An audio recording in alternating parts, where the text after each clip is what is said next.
Welcome back to our video module on dynamics. Today, I'd like to continue our previous discussion about the two carts coming together with some initial velocity and trying to understand what happens. As you recall, we came up with two solutions. Two equations when we reduced to quadrature. We were also able to identify what the initial conditions are. Now, we don't have analytic capabilities for looking at this quickly and effectively. So we're going to have to go into the numerical world. So today, what I'd like to do is look at the solution of this problem, how to set it up, and what we can learn from it. Now that said, let's first look at the basic setup of a numerical solution. What we need to do is we're going to assign 4 new variables, and we want them to correspond with the position and velocity of each of our bodies. So if we had 5 or 6 bodies, we might do something different, but we only have 2 bodies here. So let's start off with the position of the first body. We're going to say that that's equal to our first variable, which is z1, and then we're going to do the velocity of our first body, and that equals z2. Finally, we'll look at, or not finally, but next we'll look at the position of our second body, that's z3, and the velocity of the second body, which is going to be z4.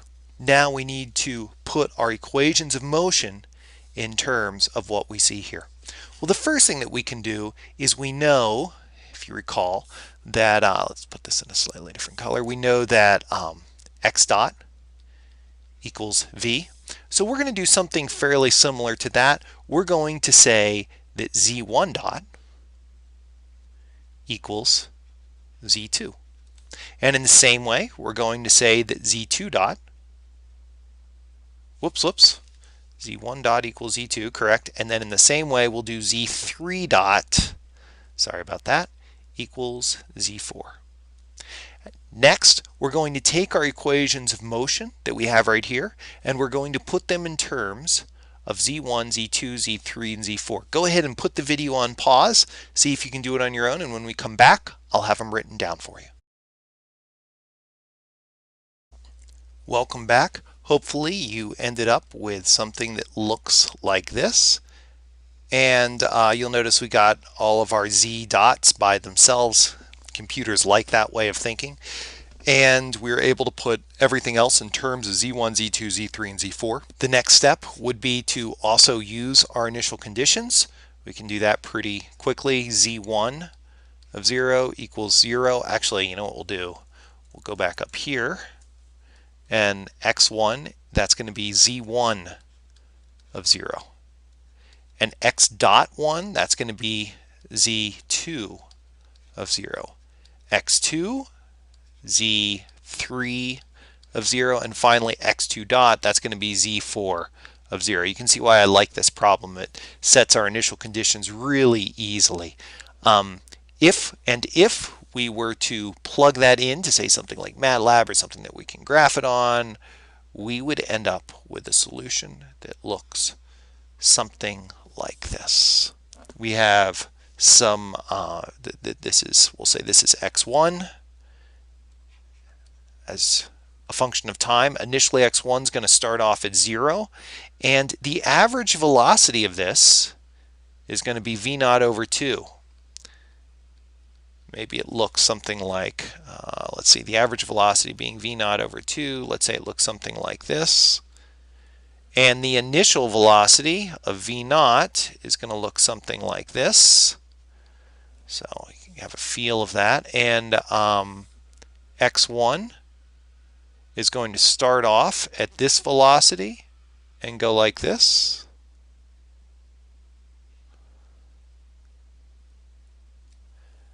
There we go, and that tells us what's happening here. So initially, x1 is starting off at the same velocity, and then it's getting slowed down.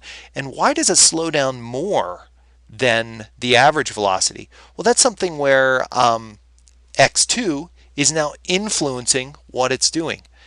And in the same way, if we were to graph x2, It would start off with 0 velocity, right? And then it would get pulled up, and what you see is almost a mirror image of each other. Which, now imagine you're traveling along in the center of mass. You're on this area right here, the green line. That's where you are. What you're seeing on either side of you, you're seeing both of these carts going in equal and opposite velocities. What does that mean? That means they're oscillating around you. They're kind of bouncing towards you at the same time, say right here, where the velocities are coming towards each other, and then they're bouncing away from you, where one is completely separate, or let's say the orange line has a velocity of 0, and the green line has its maximum velocity. And in fact, this makes sense. All we need to do is change our frame of reference, and the original problem where the block is coming in at some velocity, let's instead say that our frame of reference is moving with some velocity to the right, say v0 over 2. All right?